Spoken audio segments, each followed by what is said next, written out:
Let's go. Here we All are. right. Finally. Sorry, we've been lagging. What's good, boys? What's good, boys? A little late to the What's party, up? but we're here. Yeah, we had some scheduling conflicts with the Browns. I'm not sure it's bolt on. It's Locked On Browns, I think, is who was supposed to be here, but we could Yep. not get them to work. So that's okay, guys. We're still going to work on getting one of these podcasters on here a little later on, but at the end of the day, we're here now. So let's go. What's up, Aether? What's up, Sis? How we doing? What's up? What's up? All right, cool. Well, we got a good show for you either way, guys. We actually found some pretty good information to go over, and really discuss about this coming game. I'm excited for this game. Are you excited for this game, James? No, this is a good one. And the thing about this one is there's kind of this thing about this game, and I feel it's like a pivot point to a season. And yes, yep. This is kind of a point to where this is where the season could kind of potentially start spiraling out of control, or potentially could be like the motivator that's going to be able to be the motivation to get through the season. So this is a good game. This is a very, very good game. And we all know as Charger fans what that last year Browns game was and how insane that one went, where it just became this offensive output all of a sudden late in the game. And it was just bonkers. They were like, forget the defense. Let's just play and score as much as you can. Yes, that was exactly insane. Right. That was insane. So, so we'll see kind of how it pans out this game. I would expect a different outcome to this one. But at the same side, the Browns have a fantastic run game, and that's what they're going to do, and they're going to drill the ball down your throat all day, pretty much. And so let's look at that for a second here. So we can go through some stats, and guys, as people are rolling in, keep your thoughts coming. Offensively, the Browns are fourth in the league right now in total yards. And passing, I think they're almost dead last. Let me double check this real quick. Passing, they're almost dead last. They're almost 200 yards a game. But their rushing is leading the league in 200 yards rushing per game. Right. No, I'm sorry. Actually, the Giants have the most, right? Barely, 192, and the Browns are 187. So no surprise, you got the Giants, Cleveland, and the Bears pretty much just leading in rushing. Just smash mouth football. That's pretty much the way they always play. Right. So guess what? We're going to see a lot of running plays against us this week. So that's going to be huge. And I couldn't have said it better myself. We need to stop the run. Here's the thing. We know what they're going to do. Okay. Yep. We know what they're going to do. They're not going to throw the ball much. They'll throw it a little bit here and there. I suspect we got 5 men on the line, maybe a linebacker or two. Derwin James moves up the box, and we're just going to jam the middle, dude, and just say, all right, you're going to have to beat us that way, 100%. And we're going to play man on the edge. That's my thought. So, well, and the crazy thing about you saying that the teams that are doing smash mouth football pretty much were the Giants, the Browns, and the Bears, Giants, right? Yep, Giants, Browns, Bears. Yep, Giants, Browns, Bears, and that sounds like a secret message to be able to get into. I was going to say, Giants, Browns, Bears. Tell me what the secret password is. Giants, Browns, Bears. What? Giants, Browns, Bears. So weird. Let me in. You are in. It's like the New England clam chowder from, what was that from? Which movie was that again? Pet Detective. Pet Detective. New England clam. That's right. New England clam. The awesome. red or the white. I can never remember. Yeah. So anyways, funny thing about that stat, since they run the ball so heavily, what does that mean? They probably don't pass the ball a lot. Well, stats do tell you that is absolutely accurate. So currently the Bears are dead last in the league in passing percentage. The Browns, you mean? No. The Bears. Oh, the Bears.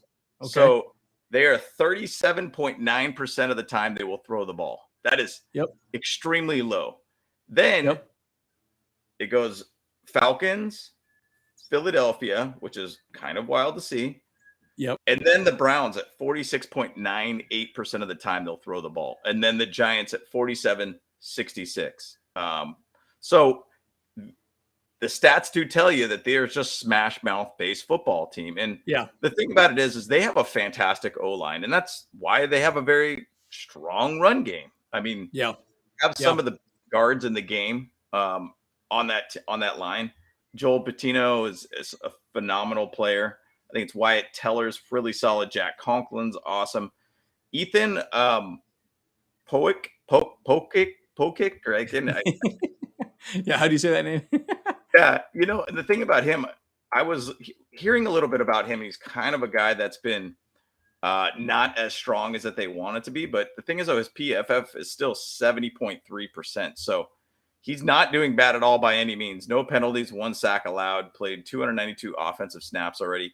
That's pretty solid. So when you got a good center, as we all know, when we don't have our center and our guy, things kind of get a little bit shaky with the line. But basically, yeah, their line is their strength. And bottom line, we know Nick Chubb and Kareem Hunt are solid. That's two-headed monster that you got to deal with. That's very, very difficult. So I think we should start with running back conversation, right? Yep. One of the things I thought about a lot today when we were thinking about this show, and guys, at the end of the day, we couldn't be more different than the Browns. Think about that for a second. We like literally there is nothing the same with us and the Browns at all. No. We pass the ball. We don't run the ball. They run the ball, don't pass the ball. Defensively, I think we stack pretty similar with them, I believe, when I was looking at the stacks earlier, pretty similar. But look, we're actually doing better. If you look at our stats, we're pretty good at, I think we're 14th in the league in stopping the run, which is great. Yep. And I said this last year. I said, guys, if we can just stop the run, be middle of the pack, it's going to be absolutely amazing. We're going to score. It doesn't matter. We're going to score. But what they want is an ugly game. They're going to want a game to just chew clock, 16 plays, beat us up. By the end of the game, we're tired. We don't have any, strength left in our legs. That's what they want. And so we've got to figure a way to getting them off the field. And so that'll be the interesting 100%. Part. So our interior line's got to be huge to stop the run. Sebastian Joseph Day, Morgan Fox, Austin Johnson. Those guys got to step up. And it's going to be interesting. But when we start talking about running backs, think of how different our running backs are. We don't have a Nick Chubb or a Kareem Hunt, like a real running back. We have, I don't look at Austin Eckler as a running back. Remember when I did that top 10? Austin Eckler wasn't even in the top 10 running backs. He's not a prototypical running back. So I guess my point is, let me land my plane. We are so different. Exactly. We're so different. We could not be more polar opposite teams. Yep. And I find that very interesting. So it'll be interesting to see how that plays out moving forward this week. So that's my thought.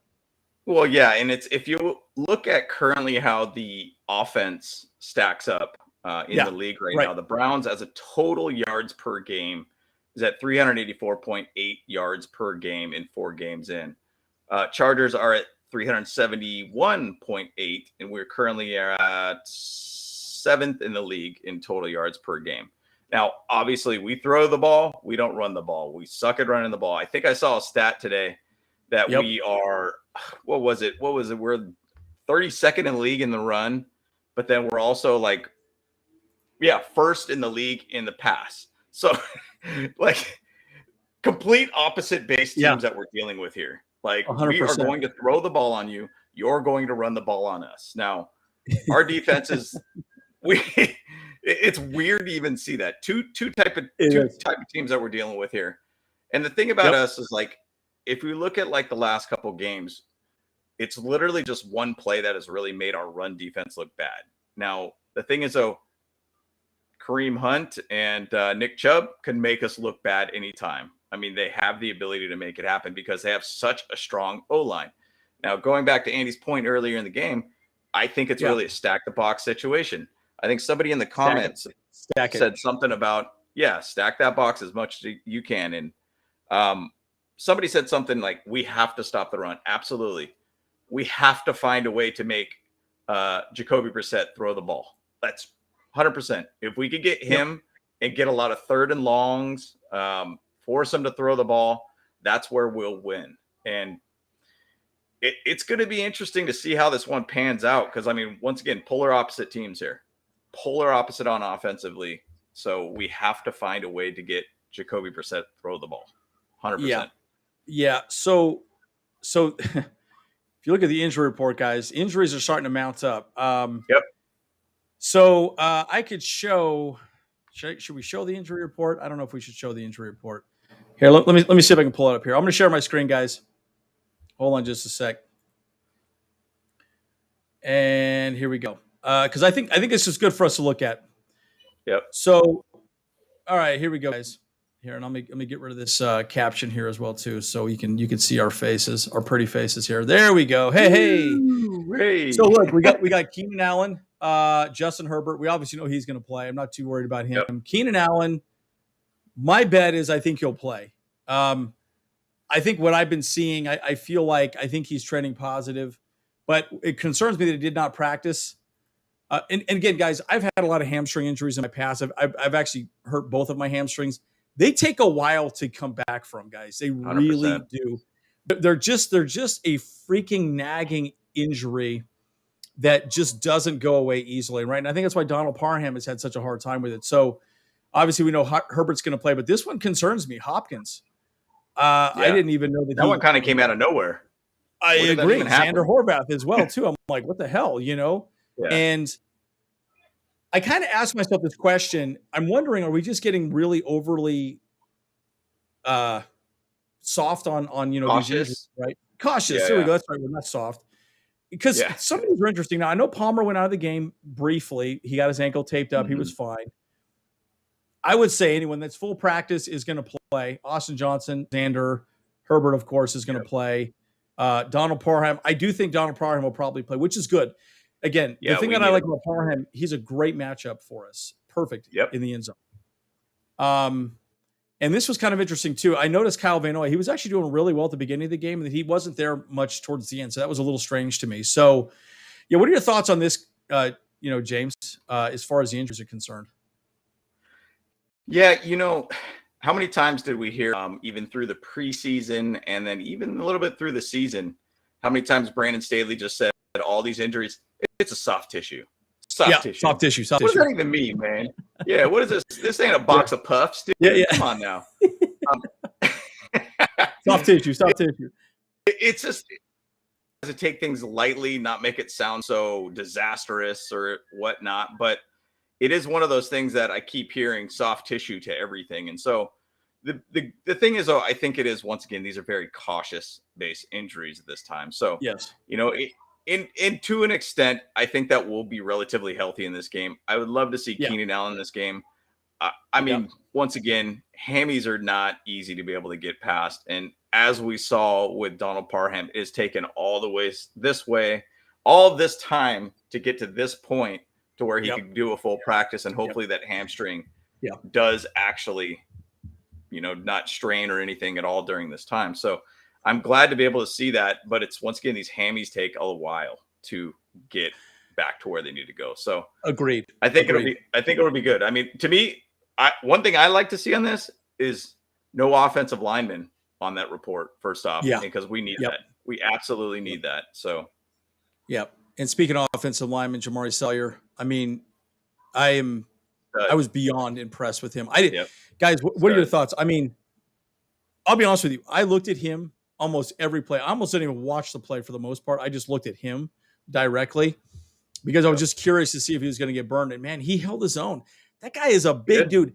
And the thing that I really like the most about him is he did a very good job of helping in the run game. He blew people out. He was very good, just like Mount Zion. I don't know if you've seen how Mount Zion, he moves around. I mean, he starts on the right side. Half the time he ends up on the left side. He pushes his man completely out of the way. And that's awesome. And really, Jamari's the same way. So very impressed to see how he did. I'm really curious to see how he plays this week for sure. Yep, absolutely. And I mean, we need him to be out there. But, at the same side, and once again, Steve just popped in and said, no, Allen, more Bandy. Yeah, we want more Bandy too, man. Yeah, and that's I was actually going to bring up Bandy. Yep. He's a very, very good compliment if we don't have Allen out there. And he finds a way to get open. He finds space. That's all we need. And that's what Bandy does great. And, 100%. like Keenan is basically a guy that's getting up there in age. And, I think that, this hammy might take a little bit longer. I mean, my hopes is that he'll come out here, but man, I don't want to rush the guy at all. And I mean, I think the game plan to this Yeah. is that we're going to throw the dang ball. I mean, I think if we have Donald Parham out there, he is basically a red zone nightmare at that point. I mean, that guy, that size, is going to be able to open up the field and open up that red zone even more for us. So, you know, I think it'll be 100%. interesting to watch that all come around. Let's talk a little bit about the Cleveland Browns. But before we do that, real quick, I want one other thought on this too. I want to talk about this too. Donald Parham, you're right. He'll be a target in the red zone, also third down. Bandy's great. Kyle Van Noy is an interesting injury for me. Sure. And I'm going to bring this up. Why? Joey Bosa out. We need to stop the run, right? Kyle Van Noy is really much better at stopping the run. Now, if I'm the Browns, I would attack that side wherever Kyle Van Noy is because he's injured. And if Kyle Van Noy's not in, it's going to be Chris Rumph. And I don't think Chris Rumph is. Last week, he got 0 tackles, 0 assists. So if I'm going against that, I would literally beat up that side wherever he's at. And it's going to be on the right side for sure. So I'm going to be really curious to see how that plays out with him. I hope Kyle Van Noy's healthy because he is much better at stopping the run than Chris Rumph is as well, too, for sure. So, okay, let's go on to the Cleveland Browns. And guys, throw your questions down below. We're going to go through this real quick, and then we're going to start answering questions here very shortly, right? So give us maybe about 3 more minutes, and then we're going to go to questions. Okay. Yeah. So they got some injuries, man. I mean, this is more than the Chargers for sure, which is really interesting. Yeah. And then Myles Garrett, I think this is the one that's kind of interesting to me. And then Clowney, I don't know. Yep. Looks like we might not have Clowney. So it's going to be interesting. What are your thoughts initially as you look at this? Yeah, and it's interesting. I was listening to another podcast talking about the Myles Garrett thing, and he's like, "Oh yeah, I think he should play and everything like that." I mean, from what I heard from all of the injuries with Myles Garrett, it didn't sound something like, "Hey man, I could just go in there and do it again." I know the guy is absolute freak of nature. Yeah, for sure. But at the same side, he did actually sprain his shoulder. He did actually strain his bicep. I mean, those are things that you don't want to go out there and try to say, hey, cool. Yeah, I'll go out there and play and I'll try to push around this 300-pound dude. And then next thing you know, your shoulder's pretty much out again. And then your right bicep blows up or whatnot. And, that's what happened to Rashawn Slater pretty much. And not saying he had a car accident by any means or anything like that. But I mean, that's a big part of his game. I mean, if you're going to bull rush somebody, you're going to use your arms. Obviously, you're going to try to get around somebody. You're going to chop their hands, their arms away. You're going to do all these things where that could really strain those situations. So to me, I think what that practice is just to see how his body reacts to it, seeing how his body feels, seeing how he's going to potentially be on that field. So, I mean, if they don't have Clowney, if they don't have Myles Garrett, I know somebody talked about earlier in the game or in the chat, talked a little bit about how the Falcons beat the Browns last week with 100 and let me pull it back up here. They threw 139 yards on them with only 7 catches the entire game. And then Tyler Algier, 84 yards, 10 carries. Caleb Huntley, 56 yards. Cordell Patterson. I wanted us to get Tyler Algier as well, too. I knew he'd be good, man. I knew he'd be good. He's a stud. And they basically just ended up like running the ball on them. And I mean, I could talk more to that on their defensive line because from what I've been told too, and what I've heard about this line is that they have a terrible inside defensive line and they're getting destroyed that way. And so one of the guys is kind of like Jordan Elliott, who is actually, I believe, on that same list. He is a PFF at 30 right now. That's bad. He is terrible. So apparently they're saying that their inside defensive line is currently ranked, this player being either the second to the last or the last ranked defensive lineman in the league right now. So they have the worst and the second worst defensive interior linemen right now on this team. So basically, once again, if they don't have Clowney, if they don't have Myles Garrett, they're not going to have much of a rush ability on us. And we could potentially have a fantastic run game for this game. Because there is a lot of exposure right in the middle of that line. If we don't feel like we're having pressure at all in that side, I think we could drill the ball on them and play their game if they want to do. But that's kind of what I'm hearing about this team, that Yeah. we could attack the middle pretty heavily and pretty easily for us. And like I said, like the Falcons did a pretty good job of getting after them last week. And so they had 202 rushing yards last week on them and actually beat them in total amount of rushing yards, which is incredible to see. So Yeah, it really will be interesting. And again, I feel like this game is so interesting because these two teams could not be more polar opposites, right? 100%. And just the game plan is completely different. And we're lucky because we got such a good quarterback in Justin Herbert that can absolutely, no matter what, give him 2-3 minutes, he's going to come back and win the damn game, right? I mean, he's that good.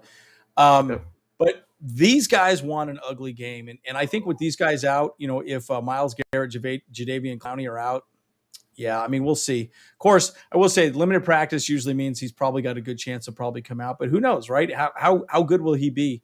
But you're right. We got to jam the middle, and I think we can do it. I think the team to do it. We just have got to, stop run and then go from there. So, all right, I'm going to stop sharing my screen here right now. So we'll go through some of these comments as well too.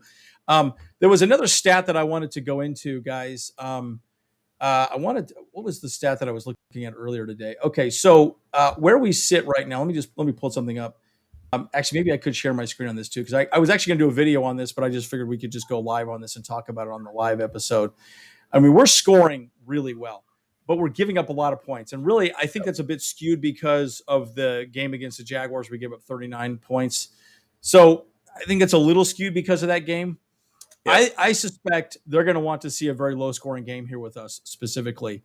If we can jump on them and get a lead, let's say we get 14 points right out of the gate, they're going to have to abandon the run. They're going to have to because they know that they can't continue chasing us. Yep. How we start this game is monumental, in my opinion. It is probably 90% of what needs to happen. If we start out slow, I'm going to be nervous. But if we start out fast, I'm not going to be nervous because they're going to play catch up, and Brisket he ain't going to make it happen, dude. Our boy Brisket ain't going to do it. Brisket. Well, Jacoby Brissett is going to, if he loses, we're going to end up having some brisket for sure. You could even get of that Justin Herbert steak bowl from Chipotle now too, by the way. Go out to your local Chipotle and support our boy.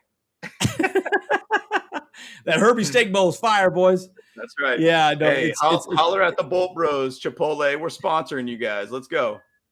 Yeah, okay. I'm going to share my screen on this real quick. Get that black card. Let me show you this. This is where we stack up statistically for Rink week 4. So points per game, 12, which is pretty good. Passing offense, obviously, we are number 1 in the league. Our gunslinger stud, Justin Herbert. Rushing offense, this is where we need to focus on, guys. I just really feel like we're just not where we need to be. Total offense, 7. But let's go to the defensive side, right? Obviously, this is skewed because of the game. Passing defense is not bad. I'm okay with that.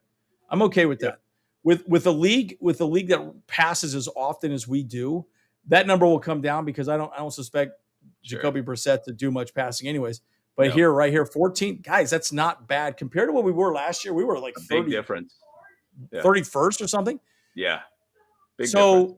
Not bad. And I always said, look, even after that blowout against the Jags, we're only ranked 20th. Is not too bad. So, okay on third downs, we could be better at that. But red zone defense is it's not too bad. But we're 5th in the league in sacks and 6th in takeaways. We are +1 right now in the takeaway margin right now. I'm hoping we see a couple fumbles or a couple interceptions when he tries to throw the ball, and we'll go from there. So I wanted to go through that again. I was going to do a little short video on this, but I just wanted to cover this on the video now. So, all right. Even to say that, like we still have such a long season ahead of us too, and so we're still scaling as a team. So this is going to potentially get better or potentially get worse. But it being at a halfway point in the middle zone, I think I'm okay with that for the moment. So I'll take that for any moment right now. It's the thing is, once again, going back to this game, I think this is a game that we could potentially become really, really strong on a run game. 100%. I think this could 100%. be a big difference. I think Joshua Kelly have a great game. I think Austin Eckler, obviously last week he had 3 touchdowns. 2 through the air, 1 through the ground. Austin's back. That's the Austin we want to see. So I think the thing is, though, with this game, strategy of this is find a way to get Mr. Barbecue Brisket, like Steve Doyle says, get him to throw the ball, find a way to stop the run. And we need to attack the middle of their defensive line. Personally, at the same side, I want Myles Garrett and Clowney to play because I would like to be able to see how it tests our ends and our O-line. So selfishly, I like that, but also selfishly, I wouldn't mind them not to play because then it makes our game a little easier for us. So, and we don't want hits on Herbert, and those guys are going to hit him pretty hard. So I think that having that out there is a scary proposition. But Nick, you're right. I think the Chargers should beat them. We are favored. I think we're favored by what, 3 or 3.5 points? I think 3, yeah. Yeah, so Vegas has got it by 3. Again, they're going to want an ugly game, guys. They're going to run the ball, smash mouth football. If we can get on top of them quick, they're going to have to panic and start throwing the ball, and that's right where we want them. So it'll be interesting to see what happens. So 100%. And so this is interesting. So we already talked a little about this. The one thing I want to talk about this, as we start talking about the run, one of the things I wanted to bring up in my notes, I just kind of realizing this now. I'm a little concerned about a running back room just because when we picked up Sony Michel, I understand why we got him. We got him for depth, and he's a very good player. But I get the impression that, maybe Austin Eckler, Josh Kelly, maybe even the Rook Spiller, not loving the fact that he's there, right? But again, the whole point of him is having reps. What do you guys think down below? Let me know what you think about having Sony Michel here. He hasn't performed well up to this point. No. And I kind of say to myself, well, was he a good pickup or a bad pickup? I'm a little on the fence at this point, but I know it's a long season. But I also think we still need to get Austin Eckler the ball more. I think you brought it up. Why don't we just put him in the slot more frequently? Put him as a slot wide receiver, right? That's really what he is. And that's the thing. Like, he's such a good pass catcher. You give him space and give him the opportunity to go get the ball. He will do a great job of catching that ball. Like there was a tweet last week that kind of reminded me on that. Like, you could put Josh O'Kelly in the back, put Austin Eckler in the flat, in the slot position. He would be phenomenal as a slot receiver. And I've been saying that since 2019 when he had almost 100 catches.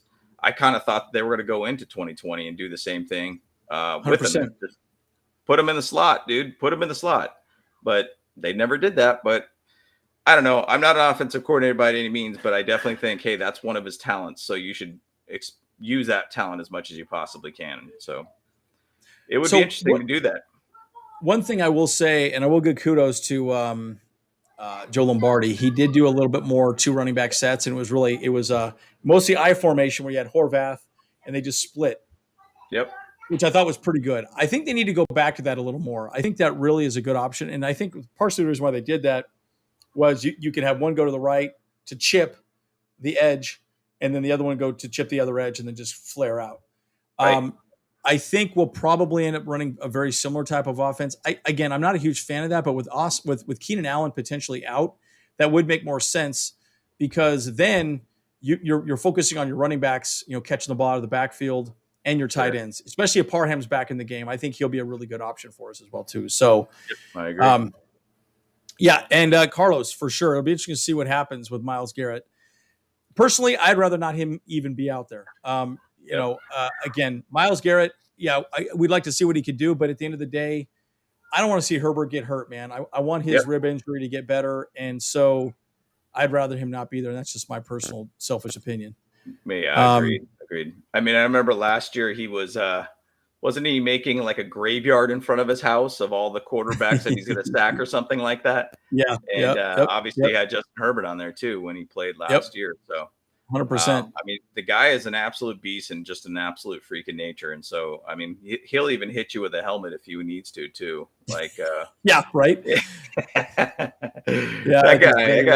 guy, he's juiced up, dude. I think he's juiced up, but hey, he's mad juiced up. He's juiced up for sure. Yeah. Okay, so let's go to Aether's question here. So let's go to his questions. And guys, keep the questions coming, right? So we want to start going into this. I believe the game plan for the coaches will be to open up the playbook and be very aggressive on offense, score touchdown. you'll put them behind the 8 ball, and we'll take the run from there. That's 100% what I think needs to happen. For whatever reason, we are playing very well in the first half, but we are not playing well in the second half. I don't understand why that's happening. Actually, Brandon Staley talked a little bit about it on another show randomly I saw on YouTube, and he's like, yeah, we're just not really doing well when we get out of the locker room. So I'm really hoping they start going back to whatever they're doing correct in the first half. Having said that, the defense of the other team is obviously making some adjustments the second half. So I just think they need to start being more aggressive and really kind of figuring out what works. But I've always said this, in Lombardi's defense, it takes 4 weeks to really figure out the team that you have. I still think they're trying to figure out offensively how to run the ball, especially with the new offensive line. That's been a bit of an issue.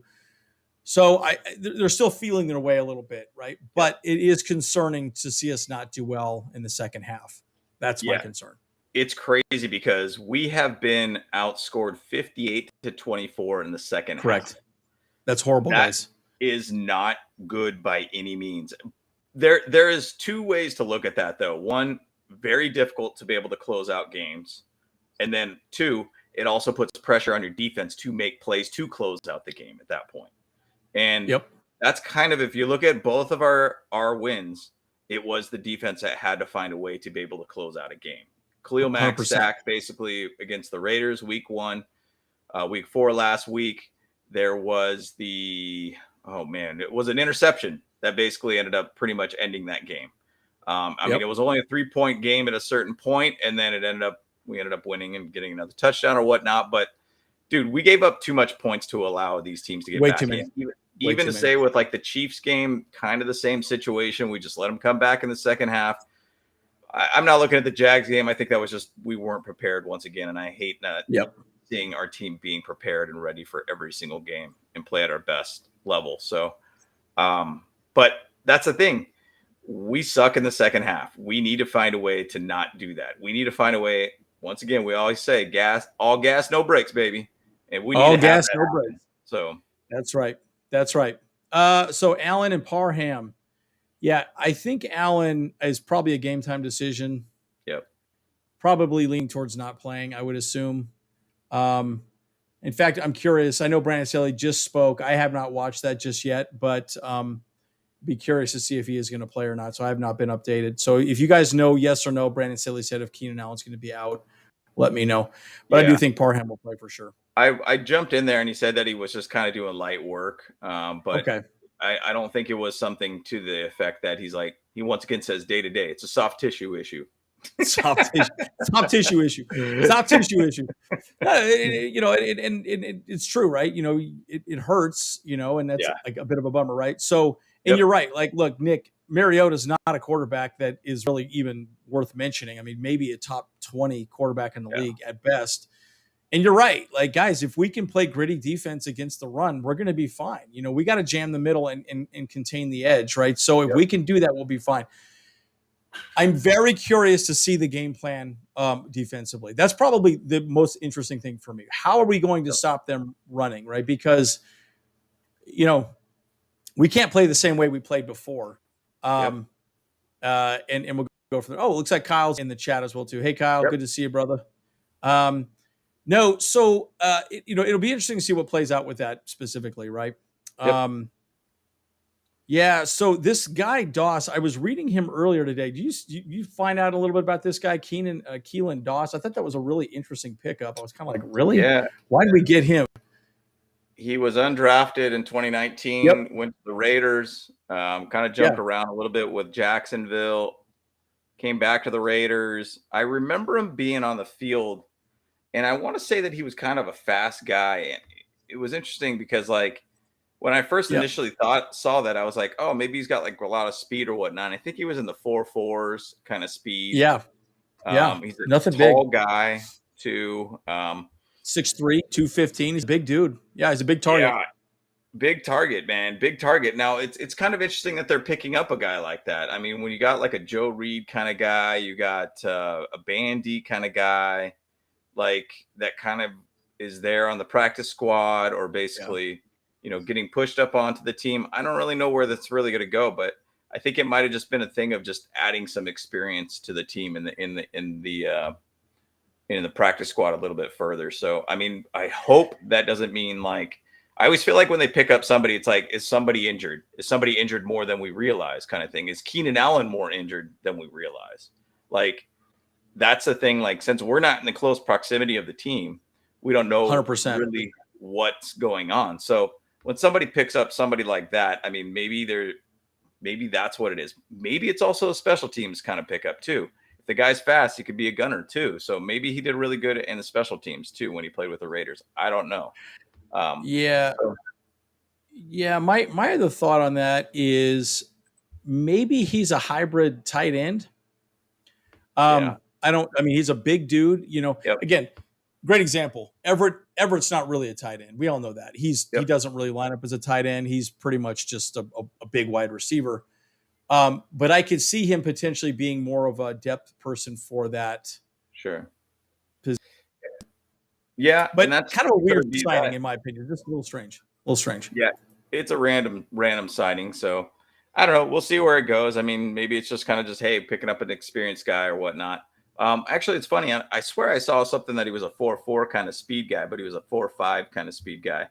And I don't think that was much different than Michael Bandy, by the way. But the thing is, Bandy is kind of a smaller guy. Yep. This guy is a lot more height than anything. So Yeah. Well, Bandy's and again, 5'10". yeah. Bandy's 5'10", but the thing about Bandy too, he's a lot like Austin Eckler, right? He finds a spot in the zone Yep. and he just gets open, right? And that's look in the NFL, it's kind of all you have to do. I mean, look, most of the teams play zone. Most teams play zone. And you can always find soft spots in the zone. You can attack, and that's what Keenan Allen's really good at. Yeah. So, anyways, yeah, and I agree. In fact, I'm kind of surprised we even re-signed Joe Reed. I think Joe Reed is some depth for kickoff. What if DC gets hurt? I don't know. I still kind of wonder why Joe Reed's even on the team. I mean, he's been on the team for such a long time. I just kind of, I don't know. Has really he really interesting. done a lot, and that's the thing. So, and that's an odd one. And I could only name maybe 3 times that he's been on the field. I've seen him do anything, and he's been with us, Anthony Lynn, years since 2019. I want to say now. So it's, I don't know. We'll see what happens. I mean, Reed does got speed. He does have speed. Now, once again, that speed's only good if he could actually perform on the field to be able to use that speed. So that's the issue with that. So yeah. And again, Aether, we are number 1 in passing, and the Browns, like Herbert's going to get his yards, right? I think he could even have a gigantic game here. I mean, they're probably not going to do a whole lot to stop the run. But to James's point, I think we need to really get our running game going. With all these injuries that they have, I think we can do fairly well. I would like us to do some more no huddle and just really get going. I almost feel like this offense just hasn't had enough reps, right? I feel like we haven't quite just gelled, and really, Derwin James said we still haven't played our good defense yet, right? And so offensively and defensively, we just haven't played that great.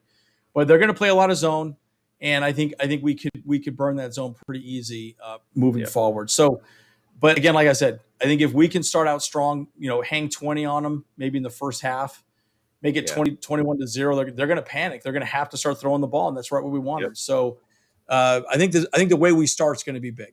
It's going to be big. Yep.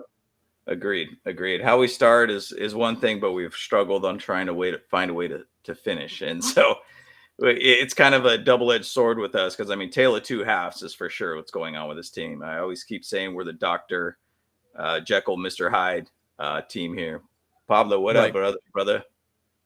Good to see you, Pablo. So that's the thing. Like, we got to be able to start fast, and we got to just keep it going. And we have to continue to just drop points on them. So, yeah. So, talk about the linebackers. I think it's really interesting. Look, Tranquil has played great, and he's also hurt. I don't know if you guys know this or not, but he has a back injury as well. But every one of those guys are hurt. Nobody out there is 100%, period, right? So they're doing their best. Having said that, the linebackers are taking well, let me put it this way. They're not as important with Staley's offense, right? It's really more about the corners um, intercepting the ball and then having the defensive line stop the run. The linebackers are there in the middle just to sort of shore up the middle um, and really be there. So in a weird way, I think Drew Tranquil's playing out of his mind. I think Yep. K9 has played fairly well. Um, he it's interesting. He has flashes of greatness, and yet he does make some bad choices here and there. So if he can clean that up, I think we'll be fine. But it is a concern, right? Because it's definitely a concern for this game specifically because they're going to run the ball. The linebackers are going to get a lot of work. So we need good linebacker play for this game specifically. Very good point, Nick, for sure. Yep. Yeah, and that's the thing. Like our linebackers are a little bit of suspect, and I felt like when we went into the season, we kind of knew that, just for the fact that we didn't really emphasize a whole heck of a lot of it outside of Troy Reader, pretty much. We kind of didn't really want to attack a lot of the linebackers. Like for whatever reason, we felt like we had our guys, and we let Kaiser White walk. And Kaiser, when I was watching a couple of Eagles games, has been really, really good. I don't know what he's like so far. Let me look some of his stats. But the thing about it is he was a tackling machine. And it looks like he's, for the most part, a tackling machine again out there. No sacks, 23 sacks, or excuse me, 23 sacks. That would be fantastic. 23 tackles, 7 assists. 23 sacks. Like, wow, he's out of his freaking mind. Man, we missed out on that. But the thing is, though, the Eagles have basically played these crazy high offensive games, low defense type games. And, for us, I think we just got our guys in the back end. I think that's where Derwin James kind of fills that gap for the linebacker side of things. So, yeah, Steve, man, JC Jackson does need to show up, man. And, that's the thing about him. And there's a side to me, we're only 2 games into his career with the Chargers. But at the same side, a third game, he should hopefully be in better condition too. I believe it was Staley said on the podcast, or actually, excuse me, I think it might have been the Final Drive Chargers podcast. It talked a little bit about JC Jackson. He says, the thing about it is it's kind of was a little bit more Nas issue than JC Jackson's issue. And I pointed that out too, where Nas was kind of not playing the deep side of things. And he's kind of made JC Jackson look like he messed up his assignment, but it's really Nas Adderley that ended up kind of screwing up his assignment. So 100%. That's the thing. Like we need to be able to look at that. JC's doing his job, but the high safety is not doing a very good job. So 100%. That's something to be able to look at. I don't think Jacoby Brissett's got a very good arm to be able to kind of throw over our defense, but that's where I think they'll try to attack a bit. Yeah, and this would be interesting too, Kyle. I mean, I know you're heading back. Prevent defense makes sense, but again, they're gonna have to start throwing the ball for that to make a lot of sense as far as going to prevent, right? Because if they're giving up on the run game, which is really taking them completely out of their comfort zone, and that's also during that we are going to be opening them up pretty hard, 21-0 or whatever. But you're right, Nick. This is a concern I've had so far this year. Is we cannot figure, for whatever reason, the second half collapse is bad. And I just don't understand why it's so bad, but it really has been. It just, we could keep talking about. Kyle, looks like Kyle's on. We could keep talking about, play calling and all the above, but man, it's so strange seeing how this plays out. So, all righty, Kyle, you're back. Hey, here's our special guest. Special guest. Special guest. Kyle's here. Yeah. Kyle's here. Is it because I'm touched, a little bit, That's so it, yeah, there you go. There you go. Yeah, but man. but it is true though. I mean, our collapse in the second half become frustrating. So yeah, it's tough to watch that, but I mean, we kind of know that stats. I'm hoping that tightens up. I think our defense has a lot of glimpses of finding a way to be able to tighten up for the second half. It's just going to take a little bit more time now. I think this could be a game where we could tighten it up, or it could end up being that roller coaster ride Browns Chargers game last season. So that one was insane. That was just nuts. Yeah, that was a nuts one for sure. What I've seen. Go ahead, Kyle. No, I was just saying, just saying hi to Aether because he said hi. What's up? What's up, Primo Nice. Pablo? What's good? Yeah, I'll be Primo doing Madden Sim tomorrow night as well. So you can get all your questions in with me later on as well. So Yeah. And also one thing I will say too is James and I are going to be at the Monday Night Football game against the Broncos. Kyle will most likely not make it. I do hope you can make it there, Kyle, for sure. I know work is going to be tough, but we are going to be there. We're going to go to the tailgate, so definitely look out for us. We'll be there for sure. Love to see you guys, and mix it up with you folks. So Nick's question here: Brown secondary, good or average? I would say they're average. I haven't really heard them being that great. Again, they're a team really focused on stopping the run, but I haven't seen a whole lot of success out of their secondary. So again, that's kind of my point. I feel like our teams are so polar, right? The way they're built. We have good corners. They have average corners, but they care about the run. It's just very different, right? So we'll see. We'll see what comes out on top. Yeah, it's a hard situation to kind of know, but I'm hearing kind of they're more just of an average kind of set. I mean, they have good players in their backfield too. I mean, I really thought like John Johnson was one guy that we were going to end up picking up because he was from the Raiders. I remember he was free agent. I was thinking, man, that would be a guy that comes from Staley's defense. He's he would be a good addition to this team. Ended up not signing him. I mean, they got Denzel Ward. I think he's questionable for this game. I mean, they have a pretty solid backfield, but once again, I think it's for them. I think it's still at an average level. I don't think they have an elite guy like a J.C. Jackson. I think some people in the chat kind of talked a lot about Asante Samuel Jr. and how he is playing, and he is playing great in his second year. I remember it was actually a video. I want to say it might have been, I think it was like a hype video for our second year of our 2021 class or something like that. And just the tackles that Asante Samuel was doing in the last game.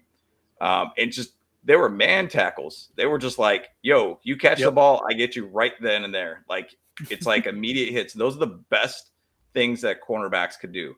It's just limit the amount of yards after the catch. And when you could do that, I mean, he is looking fantastic. I mean, J.C. Jackson, I know he could do that. And I know he will hopefully get to that point. But Asante right now is just looking lights out right now. I love watching him play right now. Yeah, exactly. Yeah. He's crazy. I watched the whole video. They just released it today on YouTube about going back to his high school and with his old high school coach. And I was like, man, what a cool dude. So, from what I could tell, it looks like the Browns run a 4-2-5. They basically run a nickel defense, which is pretty much what the whole league is running now. I mean, that's ultimately what we run for the most part. We pretty much run nickel and dime.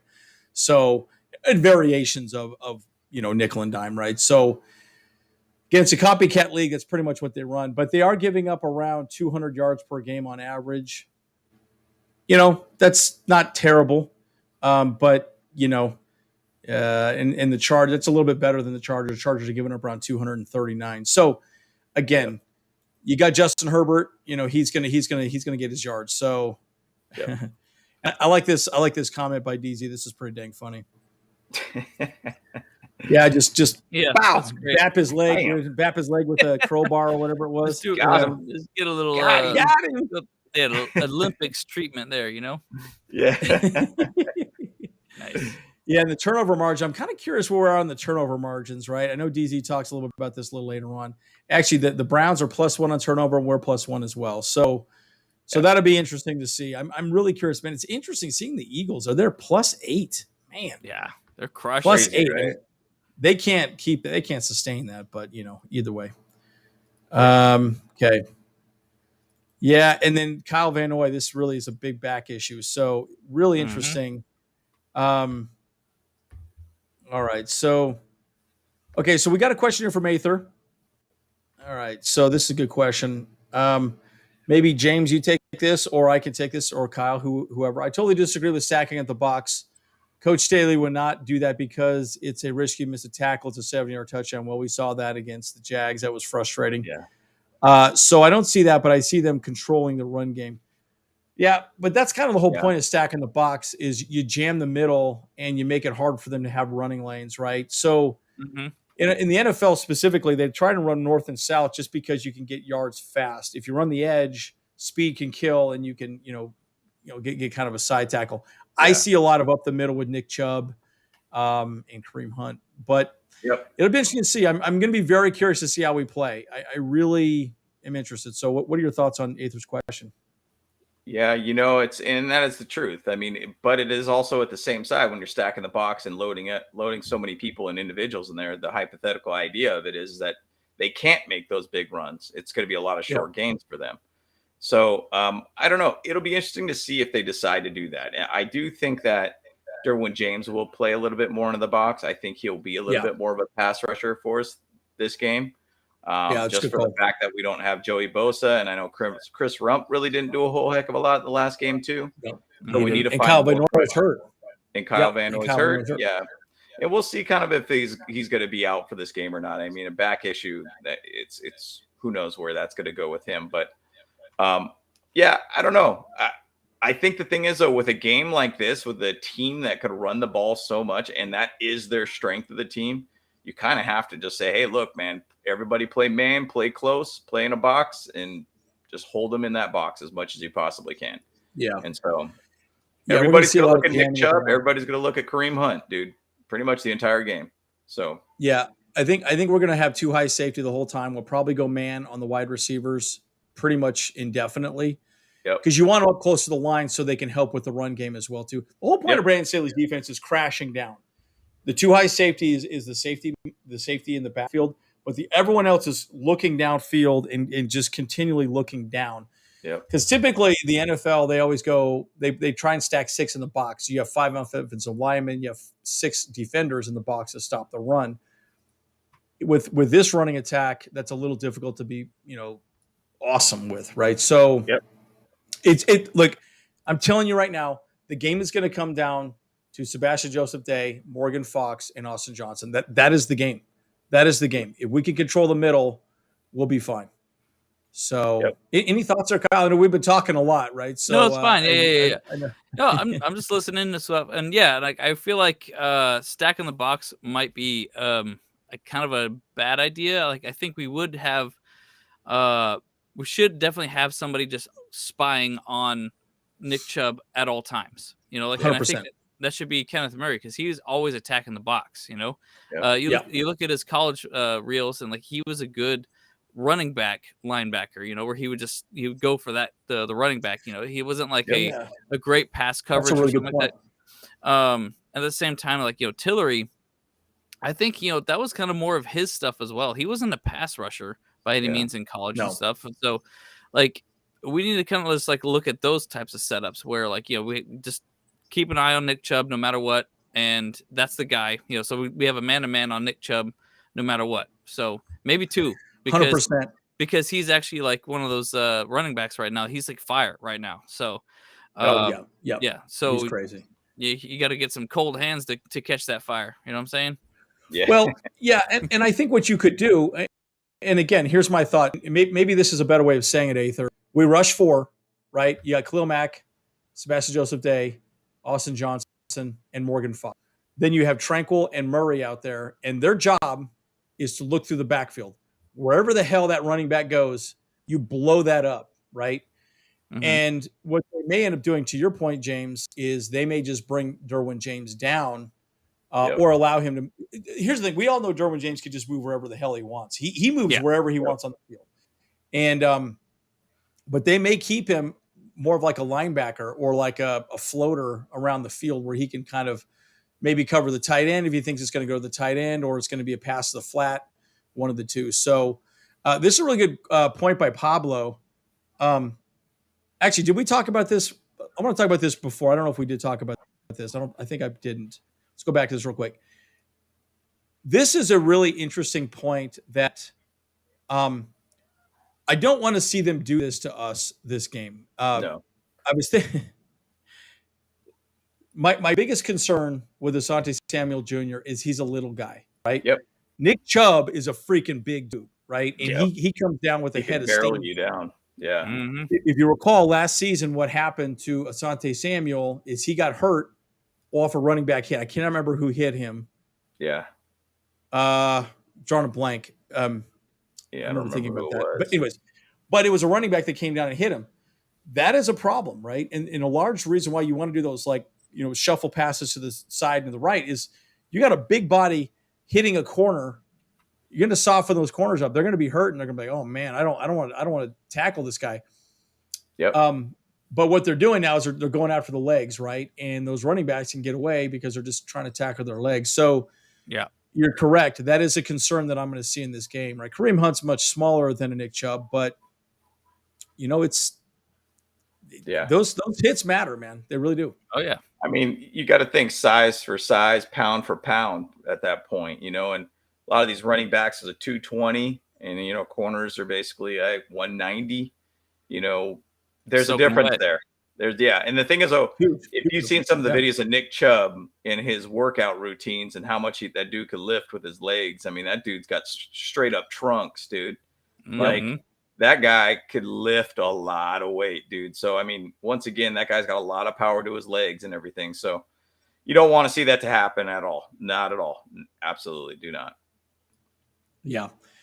Well, and that's one of the things that we could see. So I'm a little concerned about that because I do not want to see our corners get banged up. I mean, what if J.C. Jackson gets hurt? What if Asante Samuel Jr. gets hurt? I don't even want to speak that, but it's something to think about. When they start running to the edge.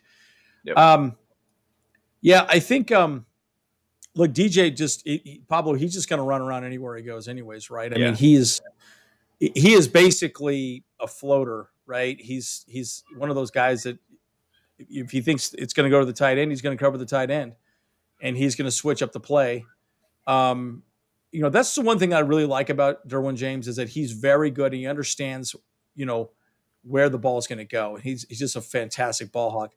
But, again, Drew Tranquill, I personally like a linebacker wearing the green dot mostly because they're in the middle of the field anyways. Yeah. And they can switch things up on the line. So I like that idea. I definitely don't think Kenneth Murray is ready to do that. I think the one person that I did say when we signed might take over the green dot is Kyle Van Noy. Yeah. But I don't think he's going to be doing that. I would almost say Kyle Van Noy would take over the green dot over Drew Tranquill just because he understands the game a little more. Mm-hmm.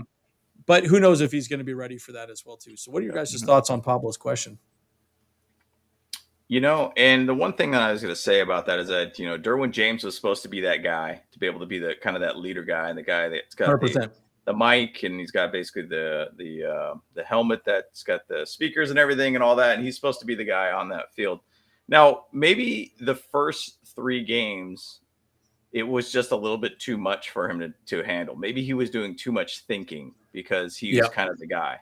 And maybe Drew Tranquill might be that guy that's actually a little bit better to be the green dot on the defense. So 100%. 100%. So, what? Look, man, like if you watch that last game and how Derwin played, I mean, he was all over the dang field, dude. And I feel like maybe it's just like it gets into the guy's head that he has to think too much and he doesn't want to screw up. He doesn't want to be the guy that like makes the bad call and then ends up feeling like his confidence is diminishing because those calls weren't right. So I think the thing is, I'm okay with it as long as Derwin James could play like the way he played last week. I mean, he was an absolute beast on the field. So, so that's my thoughts. What about you, Kyle? I'm kind of not a huge fan of let me just caveat this here a little bit. Cause I'm about to say something that a lot of people might actually not like to hear, but, watching, Drew Tranquill talk about his play in his own podcast. He did say that he overthinks things a little bit too much. Mm-hmm. And obviously that comes with his maybe inexperience and stuff and the lack of confidence in what his decision making is, whatever. And so like maybe he's gotten past that already. But I think that if you're going to have that green dot, you need to be able to make that decision like right away. Like, okay, this is the play that they're doing. I need to shift them around right now, and do that, So that's why I think that Kyle Van Noy would be the much more ideal choice for me to have that green dot. However, if he's not going to be available, then why not Troy Reeder? Because he already knows Staley's system very well. And he knows, football pretty well too. He's like a 5-year veteran or something like that too. So So I could definitely see him being that person, but he hasn't been playing with us a whole lot. Troy Reader. Yeah. So, but I don't know. But at the same time, let's just be honest though too. Like all that little comment aside about Drew Tranquil and 11 to death, he's balling out this year. So He's doing great. He's doing great. I think he's earning that green dot for sure. Yep. So whatever maybe it's just humility by him saying that he overthinks things a little bit more, but he's definitely earning that green dot for sure this year. So I think it's a good move overall. So 100%. 100%, man. I definitely agree with you. Well, this is interesting too. What's going on with Adderley? I know he's regressing instead of progressing. I don't know. I think look, I think safety position is a difficult position no matter what, right? I mean, it is. They're sort of the last line of defense, and they're the guys that also get picked on. Hey, you screwed that up. J.C. Jackson probably thinks, oh yeah, you were supposed to be my guy or whatever. Mm-hmm. It's a difficult position to play. And again, we're lucky we got Derwin James because Derwin James is just a freak of nature that good. Yeah. I think if you compare him to a Nasir Adderley, of course he's going to look like garbage, hot garbage, right? Yeah. Because Derwin James is the best safety in the game. Having said that, is Nasir Adderley that great? I think he's good, not great. Having said that also, what about JT Woods? We haven't seen a whole lot of JT Woods out there. We've seen him in dime, but that's about it. For the most part, he's still not there. So I would just say this, that the safety position is very difficult to play in the NFL because there's a lot of things happening. You're looking down. Are they running the ball? Is this a sweep? Then you got to see who's running through your zone. I mean, there's just a lot of things you have to read and recognize very quickly. But to your point, I would have wished he'd be a little bit better than he is where he is now. So it's something to be concerned about a little bit moving forward. So I don't know. What are your thoughts on that, guys? Yeah, and I've been kind of down on Nas for a while. I feel like he hasn't done anything. He hasn't given me flashes of things where it's like he's got the talent to be able to be in that position. Right. He's in a contract year right now too, and most of the time these contract year guys they work very, very hard on their game. They have a phenomenal year, and then they get signed, and then they kind of regress a little bit because I got my second contract and I got paid kind of thing. Right. So I don't know. Adderley has been a little bit of an issue so far, and I'm hoping that he could kind of really get back to at least a good manageable position with him. With him getting a pick last week, that was good. That pick was based upon Khalil Mack getting in the face. Khalil Mack getting in his face, yeah. Yep, and basically threw the ball and just ended up going right to Nas. So it'll be interesting to see how that kind of pans out for him. But he needs to man up and tackle. Good point there, Golden Kings. That makes a lot of sense because, I mean, he really does seem like he doesn't really just kind of go after and hit the ball and really have a good solid tackle all around. 100%. Yeah, Sawyer was amazing. I watched a lot of video breakdowns of him recently. Man, he's so good, and he's good at getting to the second level. He helped our run game. I tell you what, it's almost like, wow, do we even need Sawyer at this point, or not Sawyer, Slater at this point, right? I mean, it's weird to say, but of course, man, and Hughes, you would have thought he would have had some pressures, but he didn't get nothing. He was locked down. Mm-hmm. So I mean, I was totally expecting at least a sack or a pressure or a couple of pressures, whatever, from his side, because he only had a week to get into the NFL rhythm on that left 100%. Tackle, but it was like riding 100%. A bike for him. So hey, I'll take that every day. Heck yeah. Now with Parham coming back too, though, guys, I would just say this. I want to temper expectations again. If you have Myles Garrett and their full pressure package out there, I would say this: you're going to see two tight ends in the game. You'll have Gerald Everett. You'll probably have running backs out of the backfield, Chip as well. That's why I think partially. I think that's partially why Lombardi's been doing these very conservative play callings, the I formations, two tight ends. It gives more time for Justin Herbert to work downfield with a wide receiver or a tight end, and it does give him more time for protection. Right? Again, that you do not want to see hits on Justin Herbert at all. Right? So that's kind of that's something to keep in mind. Right? It's I guess you could call it a max protect package, but what it does is it does limit the amount of wide receivers that are out there, and so. Anyways, it's something to keep in mind for this game. I'm going to be very curious to see how that plays out as well too. Yeah, with Sawyer too. I know Pablo brought up the whole thing about after a great job against the Texans. I know this is one that he just recently threw out there. Do you see Sawyer having another high grade this week on our offensive line? So I don't know if he'll get to the high end like how he was. I think he was the highest end left tackle graded this week.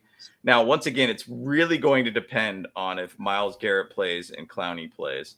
I feel like that's going to be kind of one of those things that, like, if they play, I mean, our offensive line could have a lot of stress on it throughout the entire game, which will be a great test for Pipkins and Sawyer. So I think if they are not playing or one of them are playing, we could probably have some pretty good grades on the ends. So I think it's all dependent.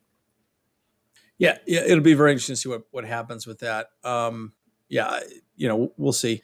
DJ Moore, interesting question here. Aether, I would almost think that we'd probably go after someone like an OBJ over a DJ Moore because he's still sitting out there right now. Yeah. And he's just waiting for a team that has a playoff spot that he can go try and win a Super Bowl at. He'll come in at the bye and say, okay, great. What do you need me to do? Run go routes. Okay, cool. That's all he's going to do, right? Yep. I don't know that we'd want to give up a 4th round pick for someone like a DJ Moore, especially with the amount of wide receivers we have in our stable at the moment right now, and the amount of money we're spending too, right? But sure. We'll see what happens. We'll see. I'm a fan of DJ Moore, and I think he's been stuck on a very subpar team, and I think he's a highly talented guy. Very good route runner too. If you pair him up with Justin Herbert, I mean, oh my gosh, that's nasty. That's a nasty situation right then and there. And he's a young guy too. He does have kind of a thicker contract. I think he could get out in the next 2 years out of his contract. But the thing is, though, with these trades, even with the Khalil Mack trade, the Bears picked up some of the contract and kind of lessened it for us to take him. So if the Panthers are going to absorb it, great. I would be okay with something like that because I don't know if we have that much cap space and even in future cap space to be able to even support another high profile, high paying wide receiver. So, I mean, it would be, man, I'd love to see DJ Moore with Justin Herbert. That'd be incredible. It would be amazing. Yeah. And to highlight this question again with Pablo, I think he can, but I do think like I said, I do think we're going to have 2 tight ends out there quite a bit this game as well too. I think they're going to bring them along slowly because look, again, against their defense, I think we can go very heavy max protect and still score points and run the ball, right? I think, again, I really do believe that Justin Herbert, what would benefit him more is if we could start running the damn ball, right? Yeah. Because the problem is they know that we're going to throw the ball. And so they can play prevent defense. I mean, again, they run a 4-2, they run a nickel, they're 4-2-5. So, again, if you could get the damn ball running, it's just going to open up the passing even more too. The play, because nobody's fooling the play action. We start doing the RPO. They know they're not doing the RPO, right? We're not really running the RPO correctly because our running game is garbage, right? So it's been a really interesting conversation. But I would love to see Jamari Salyer have another good game too. Hey, Rich, what's up, buddy? How we doing? Good to chat with you. No, this is interesting too. Let's talk about Spiller for a second. I know we didn't really discuss him a little bit. Brandon Staley basically came out and said that Spiller has to beat out one of the other 3 running backs. And it's also for special teams. It's also for just in general. I think Spiller's healthy. He's not on the injured reserve anymore, but he has not beat out anybody for a spot. I find that really interesting because I think he was doing very well in the preseason.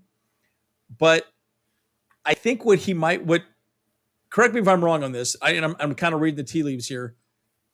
Do you think he's trying to keep him healthy for a push in the second half of the season, more around the bye? What's your thoughts on that? Absolutely. So my whole thoughts is the Sony Michel pickup was basically to allow Spiller to be able to get healthy and also potentially not make rookie mistakes and just really analyze the offense, in my opinion.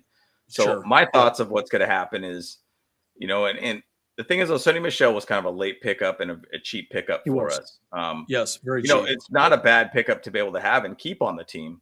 But at the same side, I think they want to be able to have Spiller learn from these guys. And so what's happened with a lot of these rookie running backs that we've had, and they've made mistakes at the wrong time.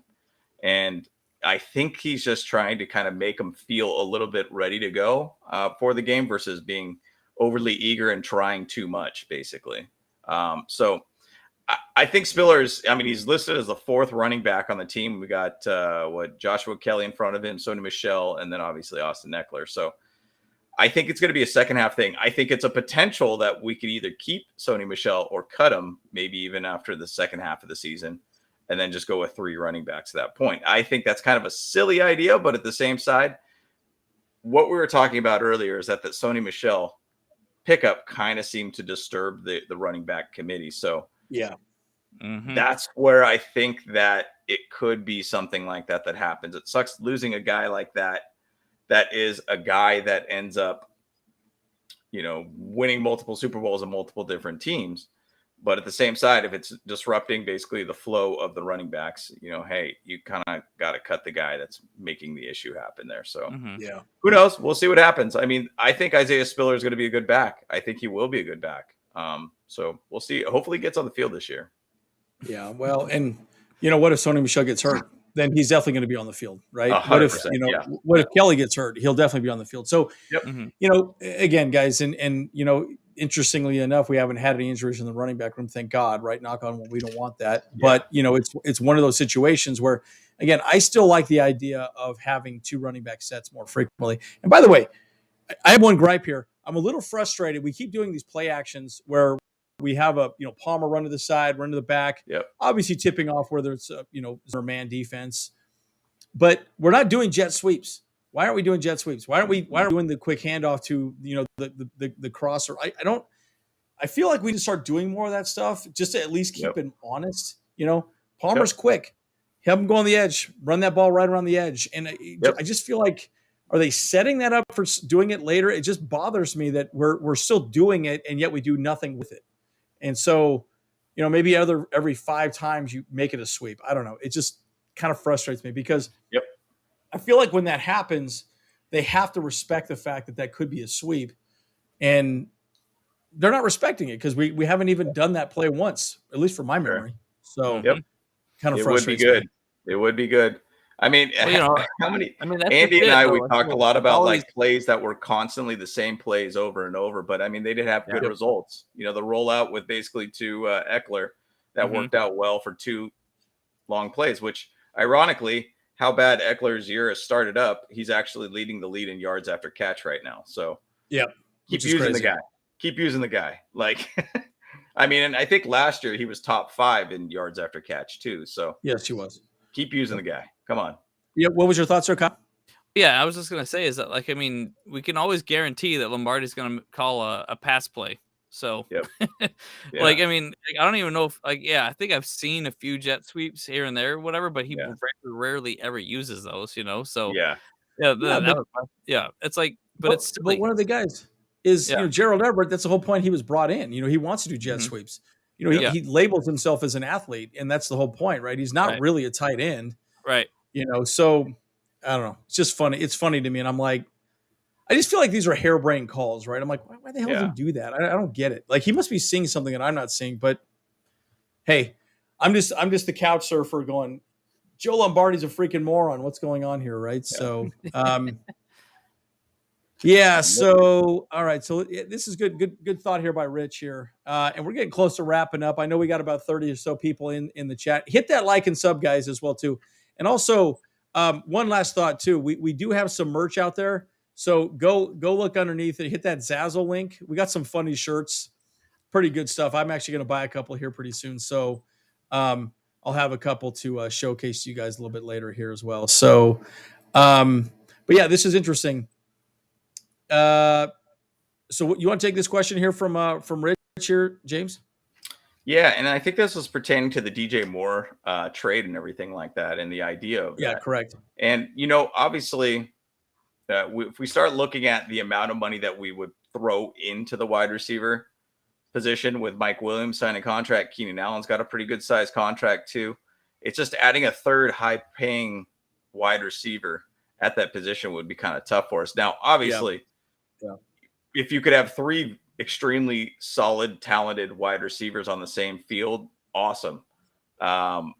Love to be able to see that, but man, I think that's where we hope that Josh Palmer is going to be able to actually do what he's supposed to do. I mean, so far he's been okay in average, and we expected a lot more out of him, but that's where Gerald Everett's been a pretty good gap filler for us too. And then having in Parham back in this squad too, if he's going to play this weekend, that adds another pass catcher for us. Austin Eckler, obviously huge for us. Yep. LA Suckers right there. Bandy, mic drop, done. Yeah, Bandy is a stud, and he's definitely a big like fan favorite kind of guy right now. I mean, we can't just add another guy that's getting paid $18 million a year. Like that's just now we got exactly $60 million tied up in 3 players in the same position. It's just just can't happen. Yep. Yeah, and sometimes the locker room gets crowded and weird, right? Yep. Because I mean, going back to the Sony Michel conversation, why do we need him, right? I promise you, the running backs were like, wait, why are we bringing this guy in here? And the wide receivers may say the same thing. DJ Moore's going to take, touches away from me, right? And look, make no mistake about it, guys. There's egos with these football players, right? Yep. Yes, they want to win, but there's egos. You guys know I play softball competitively. I did win my co-ed league as well on Monday, guys. I got the championship. Number one, guys. Number one. Yeah, we got one more. We got one more to go. Yeah, it's small bragging rights. Small bragging rights. It's all good. Small bragging rights. I got a T-shirt. Nothing cool. Whatever. It's just a T-shirt. It says champion. Very cool. Yeah. But my point is, I got people on my softball teams that have egos. I don't want to play anywhere else but this particular position or whatever, right? And I promise you, in the locker room, you're dealing with egos as well too. So 100%. Yeah. Very interesting. Okay, so I think Aether has a question here too. I know we're getting kind of close to the end here, time-wise. We're actually getting a little long. I think this is directed to you, Kyle. So what do you expect Herbert, Yards, and TDs this week? Yeah, I kind of mentioned it in the chat already, but I think that Herbert is going to feast this year, or for this game. I think because as we talked about their secondary, and I kind of looked up the scores on PFF, the Browns secondary are struggling for sure. So their coverage grades aren't that great.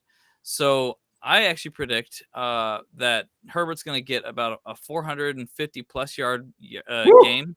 Hell yeah. Woo! And then that's a big ass game. That's a big ass game. And then 4 touchdowns.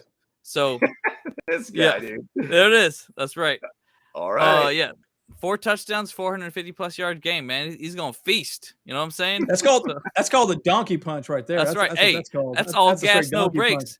Punch. Gas, no brakes. I want at minimum a touchdown every quarter of the game. Yeah, that would be nice. It's just that'd be really nice. At least just get that. So. That's the bare minimum that I want to see from this team. That's what I've really wanted, but we've been struggling. Yeah. The only concern I have with that too, though, is when Herbert's throwing the ball, that means there's time for big boys to start hitting him, right? And that's the concern I have. It was good to see literally no touches with him last week. I don't suspect that'll happen this week with the Browns. Especially if Myles Garrett and Jadeveon Clowney are. I mean, Clowney is a freaking beast. That guy's goddamn Sasquatch, man. He's huge. Yep. So, we'll see what happens there, right? I mean, Pipkins is all right, but again, I think the tight ends, and the running backs are gonna have to start chipping, right? So, anyways, I think that'll be interesting.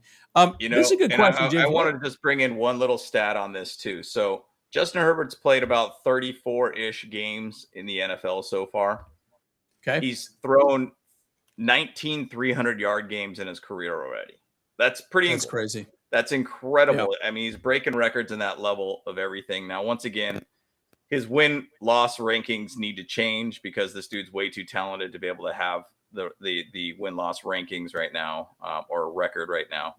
But the thing is, though, it's safe to say always Justin Herbert's going to throw over 300 yards. It's pretty much safe to say any game. Yeah. Absolutely. So I was going to say that Yep. DZ was basically saying 333 touchdowns. I'm pretty confident that's going to happen. But hey, I would love to see that 450-yard game too, though. If that could happen, let's do it. That's right. That's right. Yeah. Well, hey, no, I mean, the only reason why I point. think that the only reason why I think that's going to happen is because we know that the Browns actually struggle against the pass. Number one, Yeah. Yeah. and then number two, we know that Joe Lombardi barely ever runs the ball. So it's just gonna like, so it's gonna be first down pass, second down pass, third down pass, Yep. fourth down Staley pass. Yeah, that's right. Pass Let's again. go. Yeah. Well, and when you got a guy like Herbert, it makes a big deal. But I think this adds a really good question to Richie here. What do we need to do to add more balance to their offense? Look, it's a great question. First of all, we got to start running the ball better, right? I mean, Yep. Yeah. I think losing our center in game 2 was huge. I felt like we were kind of rolling a little bit, and then it's just when you lose someone like a Corey Linsley, an all-pro center, it makes a difference, right? Then you lose Trey Pipkins, and then you lose Jamari Sawyer. Look, when you come out of training camp, you kind of want your offensive line to be the way it is. Well, it wasn't, right? And so they've had to sort of mix and match a lot. Now, I will say this. We've become very predictable on our run plays every time. It's always the same set. It's usually an I formation or it's the 2 tight ends. And so if I can call that they're it's a running game, then it's just going to be that way. So I think maybe go back to the RPO. I know we don't want to run Herbert, but man, those runs are open for him. If he just tucks it and runs, the runs are always there for him. But they're just not respecting the fact that he's going to run because of his rib injury. So that's a very long-winded way of also saying, too, we should also do some more screen plays. I don't know why we're not doing that. I don't know why we're not doing jet sweeps. I don't know why we're not doing some interesting little bubble screens. One of the things I really liked about watching Patrick Mahomes, if they're playing off the edge, right? Let's say the corner is 5 yards deep, and you got 2 tight ends or 2 running back or 2 wide receivers, 2 tight ends. You got a bunch to the right. Just throw it over there. Just flip it over to the guy in the back end and then have it just be kind of a bubble screen on the edge. We're not doing any of that stuff this year. And so, and again, I don't understand why, but that's where I think you got to keep the defense honest. Sorry, that was extremely long-winded, but that's things we need to put more wrinkles in because we're becoming very predictable, and that's been my problem. So what are your thoughts on Richie Richey's question?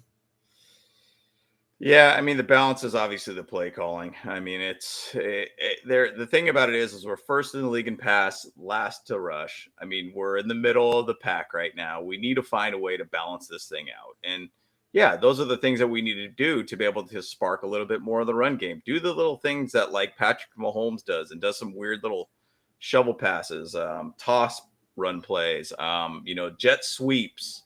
Do things like that. Try something different, and going back to earlier in the show, we chatted a little bit about putting Austin Eckler as like a slot receiver and then putting Joshua Kelly in the backfield. Now it kind of throws off a little bit of the run game a bit, but at the same side, I feel like Josh Kelly's been doing phenomenal as a running back. And then for some reason, Sony Michel gets a lot more runs for like a whole quarter for some reason, gets 9 rushes to when Josh Kelly was getting 4.5 yards a rush, and things like that, I think, just need to change. They need to change little things. Like that last game, you started to see it started working out, but man, we need a 100+ yard kind of game for rushing. Yeah, we need to show progress. Like it's bad. Something. It's bad. Yep. Mm-hmm. Yep. Yeah. Yep. That's exactly right. Yeah. And I want to see the flex bone. I like this is good. I want to see the flex bone. Yep. It's exactly correct. Flex bone. I really like the idea of running 2 running backs in the backfield, right? I mean, you could chip the edge, especially if there's other pressure, or you can run the middle, move to the flat, right? There's just a lot of ways you can play it. And Pablo, you're exactly right. And this is exactly what James is saying. We need to give the rock to Kelly more. Kelly looks good. He's big. I think he can run over some guys. Yeah. And we may be looking back on Sony Michel and going, that was kind of a bad decision to bring him in. So, but again, Staley likes to have guys that, have pedigrees of winning championships, and Sony Michel's one too. So, it is what it is. Yep. Totally get it. Okay. So question for James from Aether. Yep. So how many rushing yards will be satisfied for you to give up under 150? He was talking about the 150 yards for the Browns on the ground. I mean, so I've kind of always looked at it like this, like you kind of have to pick your poison. It's pretty hard to be able to say, hey, I want to keep the quarterback under 150, but I also want to keep the run game under 100.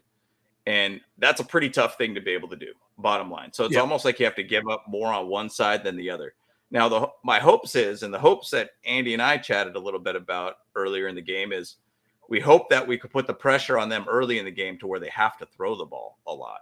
And so Jacoby Brissett probably is not one of the most elite quarterbacks out there by any means. Yep. If we could put the pressure on them and drop 20 on them real quick to force them out of that run game, yeah, if we get under 150, I'd be totally satisfied with that. Personally, I mean, if we could just find a way to only give up 60 yards of rushing, that would be great. I think every team would like to have that. But bottom line, I think if we could just get them out of their game, and if we do give up 150 yards, cool. If we get the win, I don't care. Like, I'll take it all day. But I think the thing is a poison in this game. And my opinion is we got to find a way to get them out of that running game and get them to throw the ball on us. That leads to a lot more interception opportunities. That leads to sack potentials. That leads to sack fumbles. Maybe Jerry Tillery will even get another sack fumble. How about that? Speed bump did something, Speed bump. So, who knows? I mean, that's kind of where my head's at on it. So, I mean, I don't want them to get over 200 yards rushing the ball by any means. I do not want to see that. It would be a big win. It would be a big win for the defense as well, too, right? I think it would be a nice it'd be a nice win. You can hang out on it and say, hey, guys, we're really improving. And that's really what, Brandon said he wants to do. So Agreed. Yep. So cool. Okay. Anything else? No. So let me think about this too. There's one other comment in here too. Someone said, yeah. So, and it does look, I think this is exactly accurate. DZ Garrett probably will play. Clowney probably not. I think that makes sense. We talked about that a little bit earlier. I like what Pablo says here too. This is great. Thanksgiving for Herbo in Cleveland. No, I mean, look, I think we can have a big game, but we got to stop that run, guys. I mean, if I'm Cleveland, they're going to shove the ball right down our throats. And we've got to stop that run. That is where the game is going to be won and lost for the Chargers this week. 110%. 110%. No Cleveland Steamers, please. No Cleveland Steamers. None of that. No, exactly. But it's really interesting to see how this is going to play out. I'm excited. I'm really excited to see. So Kyle, you are going live tomorrow. You're going to be doing your simulation.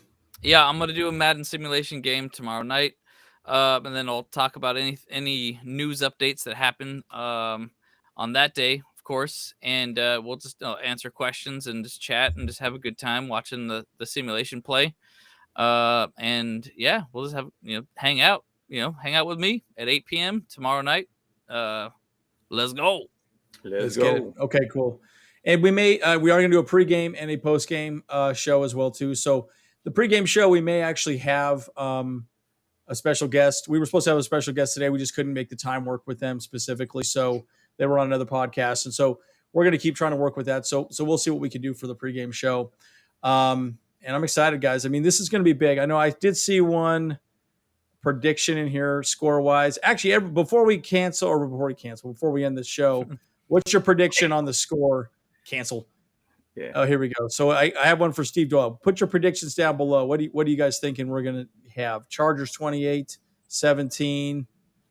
Are there any other predictions? Put some other predictions in the. See, that's 4 touchdowns for Justin Herbert right there. There you go. That's right. Four TDs for Herbo, babe. Herbo, babe. Yeah. Man, I'm telling you, he is. We are so lucky to have a guy like him. We are so lucky to have a quarterback. Justin. It's funny. I was watching.